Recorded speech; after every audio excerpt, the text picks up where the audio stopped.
Very special evening to all of you. तो आज के सेशन में हम इंग्लिश के कुछ क्वेश्चंस को सॉल्व करेंगे। ठीक है, आज के जो क्वेश्चंस होंगे वो प्रीपोजिशन से लिए गए हैं। आप सभी को पता होगा कि प्रीपोजिशन क्या होता है, ठीक है, और डिफरेंट टाइप के प्रीपोजिशन का कहाँ किसके साथ यूज़ किया जाता है। ठीक है, तो आपको आज जो भी क्वेश्चंस होंगे वो सिर्फ प्रीपोजिशन से रिलेटेड क्वेश्चंस ही होंगे। ठीक है, जो कि आपके लिए इम्पॉर्टेंट है। तो चलो स्टार्ट करते हैं आज के सेशन के फर्स्ट क्वेश्चन से। फर्स्ट क्वेश्चन क्या बोल रहा है? I saw him feeling a big tree dash and x. जो ये स्पेस है यहाँ पे कौन सा एप्रोप्रिएट प्रीपोजिशन फिल होगा? ठीक है, ये क्या बोल रहा है कि I saw him feeling a big tree dash and x. क्या इसकी जगह पे कौन सा प्रीपोजिशन यूज़ होगा? ठीक है, तो आप सभी को पता हो कि एक्स यानी इंस्ट्रूमेंट के साथ कौन सा प्रीपोजिशन यूज़ होता है। जल्दी से कमेंट में बता दो। विथ होगा, टू होगा, फ्रॉम होगा या ऑफ होगा, किसका कहाँ यूज़ होता है? तो आप सभी को पता है कि विथ का यूज़ इंस्ट्रूमेंट के साथ होता है। किसके साथ होता है? इंस्ट्रूमेंट के साथ। किसका यूज़ होता है? इंस्ट्रूमेंट एंड टूल्स के साथ विथ का यूज़ होता है। ठीक है, तो यहाँ पे एप्रोप्रिएट प्रीपोजिशन क्या फिल होगा? I saw him filling a big tree with an axe. ठीक है, तो इस प्रश्न का उत्तर क्या होगा? ऑप्शन ए जो होगा वो सही उत्तर है। ठीक है, मुझे इसमें सेंटेंस की हिंदी बताने की ज़रूरत नहीं क्योंकि ये इंग्लिश का पेपर है। ठीक है, और इतना आप लोग समझते हो, प्रिपरेशन वाले बच्चे हो, कोई पहले तो ग्रामर पढ़ नहीं रहे हो, ठीक है ना, प्रिपरेशन कर रहे हो, तो ये आप लोगों के लिए ईजी है। चलो इसी के साथ हम नेक्स्ट क्वेश्चन की तरफ मूव करते हैं। नेक्स्ट क्वेश्चन क्या बोल रहा है? The mother was anxious dash the safety of her son. Mother anxious थी अपने बच्चे की सेफ्टी के लिए। ठीक है, तो यहाँ पे जो डैश की जगह है, यहाँ पे एनेक्सियस के बाद कौन सा प्रीपोजिशन, कौन सा एप्रोप्रिएट प्रीपोजिशन फिल होगा? एट होगा, अबाउट होगा, फॉर होगा या अपॉन होगा? ठीक है, तो आप सभी को पता है कि एनेक्सियस यानी एनेक्सिस के साथ एनेक्सिस के साथ अबाउट का यूज़ किया जाता है। ठीक है, और इसका सेंस किसके अर्थ में होता है? वॉरी के अर्थ में, मतलब चिंता के रूप में। ठीक है, तो आप इस सेंटेंस में तो देख ही रहे हो कि एक मदर क्या कर रही है? चिंता कर रही है अपने बच्चे की सेफ्टी के लिए। ठीक है, तो यहाँ पे क्या होगा? अबाउट होगा। क्या होगा? अबाउट प्रीपोजिशन जो होगा वो एप्रोप्रिएट है। ठीक है, तो यहाँ पे क्या हो जाएगा? अबाउट, क्या हो जाएगा? अबाउट। ठीक है, the mother was anxious about the safety of her son. ठीक है, चलो इसी के साथ हम नेक्स्ट प्रश्न की तरफ मूव करते हैं। अगला प्रश्न क्या बोल रहा है फ्रेंड्स? द फोर ब्रदर्स, फिर से क्वेश्चन को रिपीट करती हूँ। The four brothers are always quarrelling dash themselves. यानी चार भाई जो हमेशा क्या करते हैं? क्वारलिंग मतलब क्या होता है? झगड़ा करते रहते हैं। ठीक है, तो यहाँ किसके बीच में झगड़ा करते हैं? तो आपस में झगड़ा करते हैं। ठीक है, तो क्या बिटवीन होगा? कौन सा एप्रोप्रिएट? आपसे क्या पूछ रहा है कि यहाँ पे एप्रोप्रिएट प्रीपोजिशन भरिए। ठीक है, तो बिटवीन का यूज़ होगा, फॉर का होगा, एमोंग का होगा या विद इन का होगा। ठीक है, तो आप सभी को पता है कि बिटवीन का यूज़ कब करते हैं? जब दो आदमी की बात होती है। यहाँ तो दो से अधिक है, तो किसका होगा? एमोंग का प्रयोग होगा। किसका होगा? एमोंग का प्रयोग होगा। किस प्रीपोजिशन का प्रयोग होगा? एमोंग का। ठीक है, तो आपका सेंटेंस क्या बन जाएगा? The four brothers are always quarrelling among themselves. ठीक है, चलो इसी के साथ हम अगले प्रश्न की तरफ बढ़ते हैं। क्या बोल रहा है? With in a moment he burst dash tears. क्या बोल रहा है? With in a moment he burst dash tears. Dash की जगह पे क्या होगा? कौन सा प्रीपोजिशन यूज होगा? इन होगा, आउट इन होगा, ऑफ इनटू होगा या इनटू होगा? जल्दी से बता दीजिए कि बर्स्ट के साथ कौन सा प्रीपोजिशन का यूज़ किया जाता है, कौन सा प्रीपोजिशन का प्रयोग किया जाता है? तो किसका किया जाता है? इनटू का। ठीक है, तो क्या होगा? इनटू होगा। ही बर्स्ट इनटू टीयर्स। क्या होगा? ही बर्स्ट इनटू टीयर्स। ठीक है, चलो इसी के साथ हम अगले प्रश्न की तरफ बढ़ते हैं। आप लोग जितने भी मैं क्वेश्चन पढ़ रहे हो उसका आंसर आप लोग कमेंट बॉक्स में लिखते जाओ। ठीक है, और ये प्रीपोजिशन से क्वेश्चंस लिए गए हैं, ज़्यादा टफ क्वेश्चंस नहीं है। ठीक है, और प्रीपोजिशन समझाने की भी ज़रूरत नहीं, क्योंकि अभी एग्ज़ाम टाइम है तो ज़्यादा से ज़्यादा क्वेश्चन को आप सॉल्व करो और अप्रोप्रिएट प्रीपोजिशन को ढूंढो कि किसके साथ क्या कौन सा प्रीपोजिशन यूज़ किया जाएगा, प्रयोग किया जाएगा। ठीक है, तो क्वेश्चन नंबर 5 क्या बोल रहा है? 5 नंबर क्वेश्चन क्या बोल रहा है? अ study mind Triumph dash difficulties. अ study mind Triumph dash difficulties. Triumphs के साथ किसका प्रयोग किया जाता है? किस प्रीपोजिशन का प्रयोग किया जाता है? क्या इन का किया जाता है, ओवर का किया जाता है, एट का किया जाता है या विथ का किया जाता है? जल्दी से कमेंट बॉक्स में आंसर लिख दो कि ट्रायम्फ के साथ यहाँ पे किसका प्रयोग होगा। तो किसका होगा? ओवर का होगा। किसका प्रयोग होगा? ओवर का होगा। Option B is correct. ठीक है, चलो इसी के साथ नेक्स्ट क्वेश्चन की तरफ मूव करते हैं। अगला प्रश्न क्या बोल रहा है? I was annoyed dash his brother. I was annoyed dash his brother. ठीक है, तो यहाँ इनवाइड के साथ किस प्रीपोजिशन का प्रयोग होगा यही पूछ रहा है। ठीक है, तो यहाँ पे एप्रोप्रिएट प्रीपोजिशन आप लोग फिल करो। तो क्या होगा? विथ का प्रयोग होगा। किसका होगा? किस प्रीपोजिशन का यूज़ होगा? विथ का प्रयोग होगा। ठीक है, तो यहाँ पे क्या होगा? विथ का प्रयोग हुआ। क्यों? क्योंकि यहाँ पे सेंटेंस क्या बोलना चाह रहा है, पहले ये देखना है कि सेंटेंस क्या बोलना चाह रहा है, क्योंकि इनवाइड के साथ विथ का भी प्रयोग होता है और एट प्रीपोजिशन भी लगता है कहीं कहीं। ठीक है, अगर हम इनवाइड के साथ एट डालते हैं तो इसका ये क्या इंडिकेट करेगा? समथिंग को, मतलब किसी चीज़ को इंडिकेट करेगा। ठीक है, समथिंग को। और अगर विथ का, इनवाइड के साथ विथ का प्रयोग करते हैं मतलब ये किसको इंडिकेट करेगा? एक पर्सन को इंडिकेट करेगा। किसको करेगा? एक पर्सन को इंडिकेट करेगा। तो इस सेंटेंस का मीनिंग क्या बन रहा है, पहले ये देखना है। इस सेंटेंस का जब तक मीनिंग नहीं पता चलेगा तब तक हमको ये कैसे पता चलेगा कि कौन सा एप्रोप्रिएट प्रीपोजिशन डाला जाए। ठीक है, तो मैं I was annoyed with his brother, मतलब मैं नाराज़ था उसके भाई से। ठीक है, तो यहाँ एक पर्सन को इंडिकेट कर रहा है, मतलब इसके लिए हम कौन सा प्रीपोजिशन यूज़ करेंगे? विथ। ठीक है, नेक्स्ट प्रश्न क्या बोल रहा है? You will be cured dash his disease at earliest. इस डैश की जगह पे क्या अप्रोप्रिएट प्रीपोजिशन होगा? ठीक है, तो पहले जैसा कि मैंने बोला कि पहले सेंटेंस देखो कि क्या होता है। ठीक है, सेंटेंस क्या बोल रहा है। तो यहाँ सबसे बड़ी बात क्या है कि डिजीज़ दिया है, तो डिजीज़ के साथ और क्यूरिड भी दिया हुआ है। ठीक है, तो क्यूरिड का मतलब सब लोग जानते होंगे। ठीक है, तो क्यूरिड ऑफ डिजीज़ होगा। क्या होगा? Cured of disease. Cured of disease. ठीक है, तो ये सेंटेंस क्या बन गया? You will be cured for this disease at the earliest, मतलब क्या हो गया? आप जल्द से जल्द बीमारी से ठीक हो जाएंगे। ठीक है, तो क्यूरिड के साथ क्या लगा? कौन सा प्रीपोजिशन यूज़ हुआ? ऑफ। ठीक है, चलो इसी के साथ हम अगले क्वेश्चन की तरफ मूव करते हैं। अगला प्रश्न क्या बोल रहा है? I am disgusted dash their habits, मतलब क्या बोल रहा है कि I am disgusted dash there habit. आपको पता है डिसगस्टेड का मतलब क्या होता है? तो क्या बोल रहा है? I am disgusted dash their habits, मतलब डिस्कस्टेड के साथ क्या प्रयोग किया जाएगा इस सेंटेंस में। ठीक है, डिस्कस्टेड का मतलब क्या होता है? निराशा या घृणित। ठीक है, तो क्या होगा? क्या एट होगा? I am disgusted eight there habit, या फिर ऑफ, या फिर फ्रॉम, या फिर विथ। जल्दी बता दो कि क्या होगा यहाँ पे प्रीपोजिशन, कौन से प्रीपोजिशन का यूज़ होगा? डिस्गस्टेड के साथ कौन सा प्रीपोजिशन का यूज़ किया जाता है?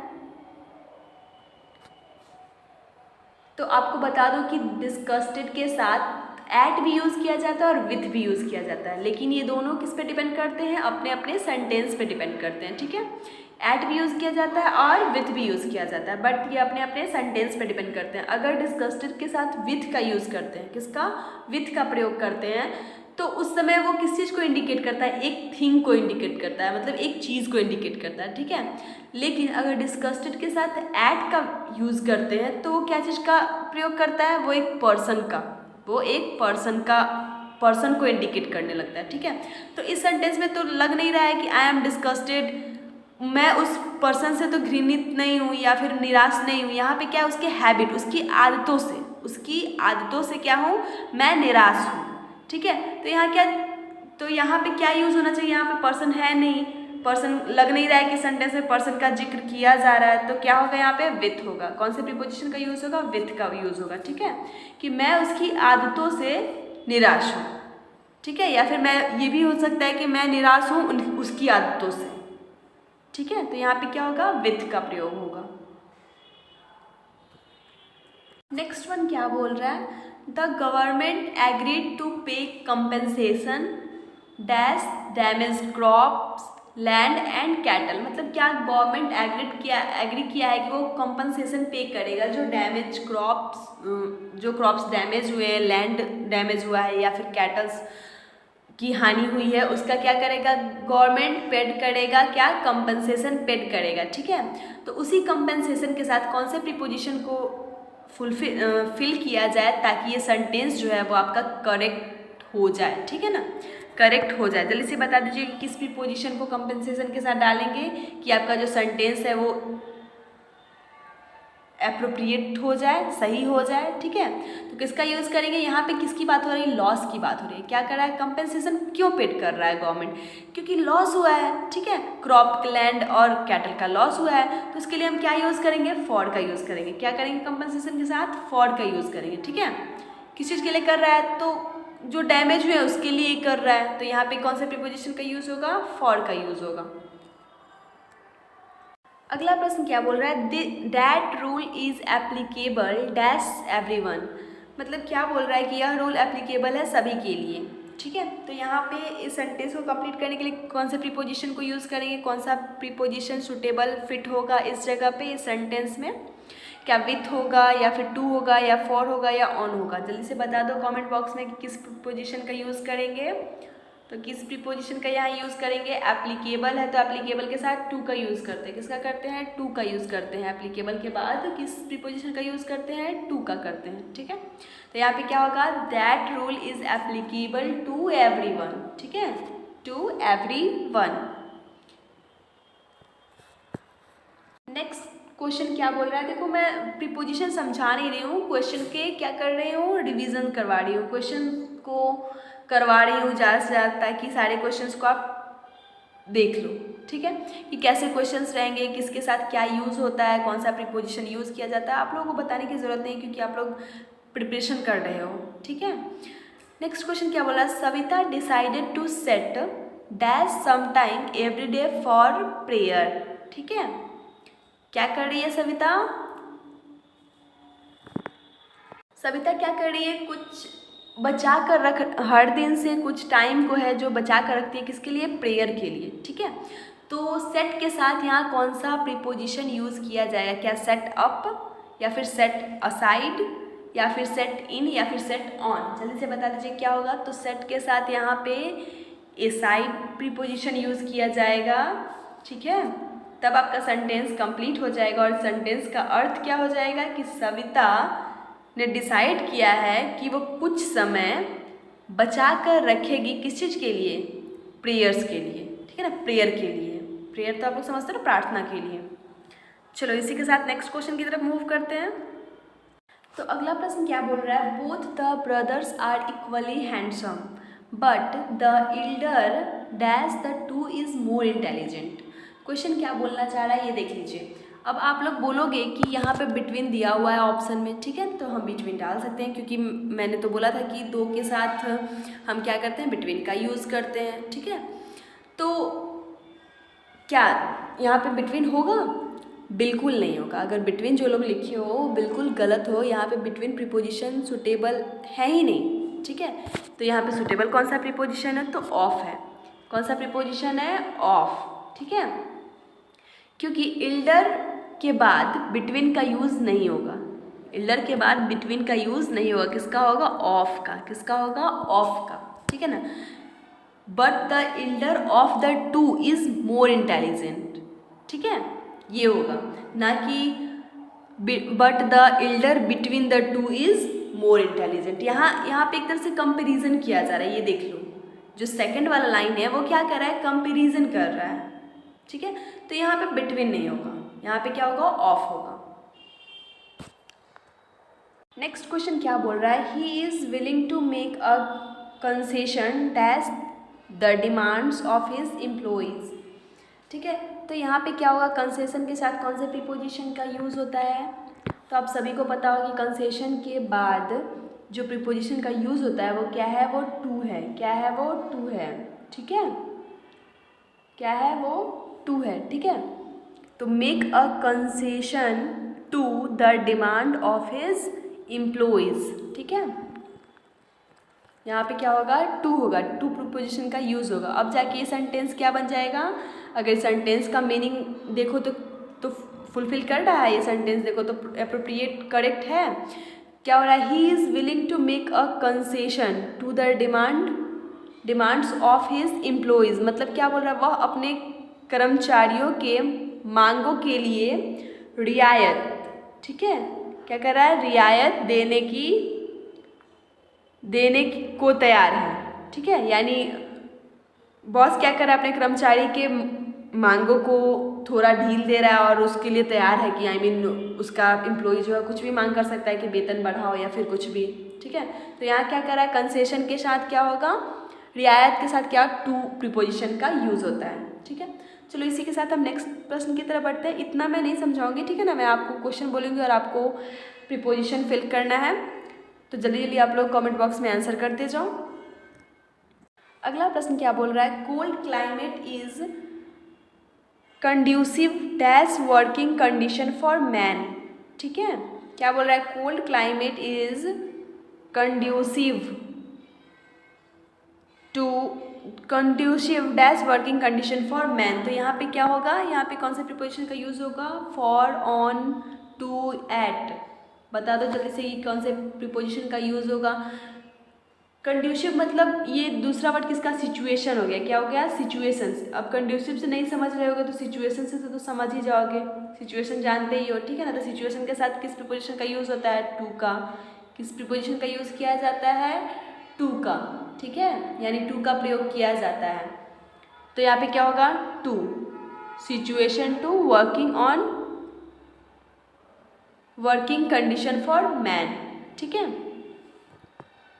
अगला प्रश्न क्या बोल रहा है, he was vexed dash the belated reply from his son. ठीक है, तो यहाँ पे वैक्स के साथ किसका प्रयोग होगा, तो आप सभी को पता है कि वैक्स के साथ एट का प्रयोग भी होता है और विथ का प्रयोग भी होता है, दोनों का प्रयोग किया जाता है। ठीक है, तो ये किस पे डिपेंड करता है, आपके सेंटेंस पे डिपेंड करता है, निर्भर करता है कि किस जगह कौन सा प्रीपोजिशन डाला जाए। ठीक है, तो यहाँ पे क्या कर रहा है, देख लो, he was vexed dash the belated reply from his son. ठीक है, तो यहाँ किसका प्रयोग होगा, वैक्स्ड के साथ एट का प्रयोग होगा। किस प्रीपोजिशन का होगा, एट होगा। चलो इसी के साथ नेक्स्ट क्वेश्चन की तरफ मूव करते हैं। तो अगला प्रश्न क्या बोल रहा है, on the eve of the prime minister's visit civil line has been cordoned. ठीक है, तो इस प्रश्न में कॉर्डोन्ड के बाद जो प्रीपोजिशन का यूज़ किया जाएगा वो क्या होगा, यही पूछ रहा है कि इसमें इस सेंटेंस को कंप्लीट करने के लिए कौन से प्रीपोजिशन का यूज़ करना होगा। ठीक है, क्या इन का यूज़ होगा, फॉर का होगा, ऑफ का होगा या ऑफ का होगा। ठीक है, तो जल्दी से बता दीजिए कि किसका होगा, कॉर्डेंट के साथ किस प्रीपोजिशन का यूज़ किया जाता है, किस प्रीपोजिशन का प्रयोग किया जाता है। तो कॉर्डेंट के बाद ऑफ प्रीपोजिशन का यूज़ किया जाता है। ठीक है, किसका, ऑफ प्रीपोजिशन का। चलो इसी के साथ हम नेक्स्ट क्वेश्चन की तरफ बढ़ते हैं। 17 नंबर क्वेश्चन क्या बोल रहा है, he has great antipathy dash those who are hypocrites. क्या बोल रहा है, he has great antipathy dash those who are hypocrites. Antipathy के साथ किस प्रीपोजिशन का यूज़ किया जाता है। ठीक है, जल्दी से बता दीजिए कमेंट बॉक्स में कि इस प्रश्न का उत्तर क्या होगा, टू, फॉर, इन या अगेंस्ट।